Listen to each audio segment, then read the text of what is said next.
Eccoci qua, bentornati allo scrigno del calcio e alla rubrica La partita della settimana. Vi avevo promesso che avrei cercato una partita dell'ultima giornata di campionato che si gioca in questo fine settimana, portandone una che fosse stata l'ultima giornata anche nel passato, e ho trovato Torino-Roma della stagione 2001-2002, che si è giocata nel famosissimo 5 maggio del 2002, che è l'anno in cui all'ultima giornata l'Inter si suicidò a Roma contro la Lazio, perdendo lo scudetto e passando in 90 minuti dal primo al terzo posto. Peraltro mi ricordo anche qualche sfottò dei tifosi del Milan, che Milan arrivò quarto in classifica. All'epoca le prime due si qualificavano direttamente in Coppa dei Campioni, la terza e la quarta facevano i preliminari estivi, e insomma dalla grande fanfara dell'Inter a inizio domenica, con lo scudetto pronto ad essere vinto, anche perché i tifosi della Lazio tifarono per l'Inter per evitare il pericolo residuo, peraltro, che la Roma rivincesse lo scudetto, e quindi si riversarono allo stadio cedendo anche abbonamenti e biglietti ai tifosi interisti. In pratica c'erano su 60.000 spettatori almeno 40.000 interisti. E alla fine l'Inter arrivò a ottenere lo stesso risultato del Milan, ovvero i preliminari di Coppa dei Campioni. Io poi, se seguite anche i miei approfondimenti sul Milan, dico sempre che questo conta relativamente. È vero che magari a scuola il giorno dopo dicevi questo, in realtà preferirei sempre perdere uno scudetto all'ultima giornata, ma giocarmelo fino all'ultima giornata, piuttosto che arrivare in maniera abbastanza anonima al quarto posto. Detto questo, parliamo di quel Torino-Roma. Ci interessa relativamente quello che successe all'Olimpico in Lazio-Inter. In realtà tutto era collegato, perché mentre il Torino era a metà classifica, aveva fatto una bella rimonta la squadra di Camolese, anche con qualche picco, come ad esempio il 3-3 in rimonta nel derby contro la Juventus, da 0-3 a 3-3 col rigore sbagliato da Salas nel finale.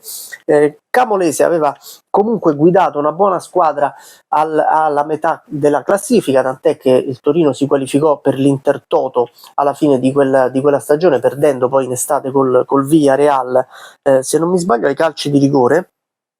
E la Roma, che era campione d'Italia in carica, si giocò lo scudetto in maniera tardiva, perché iniziò molto male.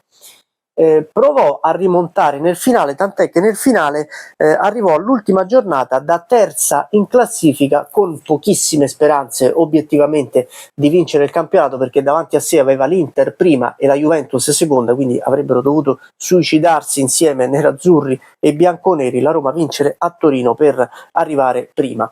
C'era però la possibilità di evitare comunque i preliminari, provando ad arrivare quantomeno seconda, ed è proprio quello che succede, perché la Roma inizia abbastanza su ritmi lenti la partita di Torino. Tra l'altro fa molto caldo quel giorno. Partita sullo 0-0, al Torino non interessa granché, alla Roma la Roma prova un po' ad aguzzare, a drizzare le orecchie per capire che cosa stia succedendo a Udine e a Roma. Capisce immediatamente che di rivincere lo scudetto non se ne parla, perché la Juventus dopo pochi minuti, credo dopo 10 minuti, è già sul 2-0, e quindi la Roma non può arrivare prima.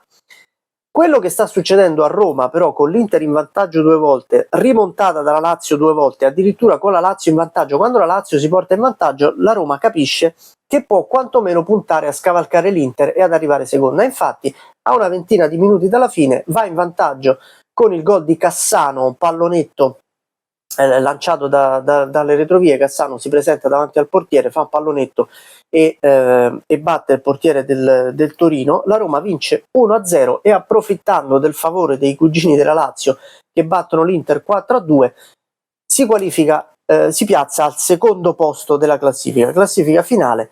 Juventus prima, Roma seconda e Inter terza. La Roma quindi evita i preliminari di Coppa dei Campioni e si qualifica direttamente alla fase a gironi. Torino 0, Roma 1, all'ultima giornata, il 5 maggio del 2002. Vi faccio vedere rapidamente, sono anche vicine le squadre. Questa è la parte finale della Roma, dove ci sono gli attaccanti, peraltro Batistuta, Del Vecchio, Montella.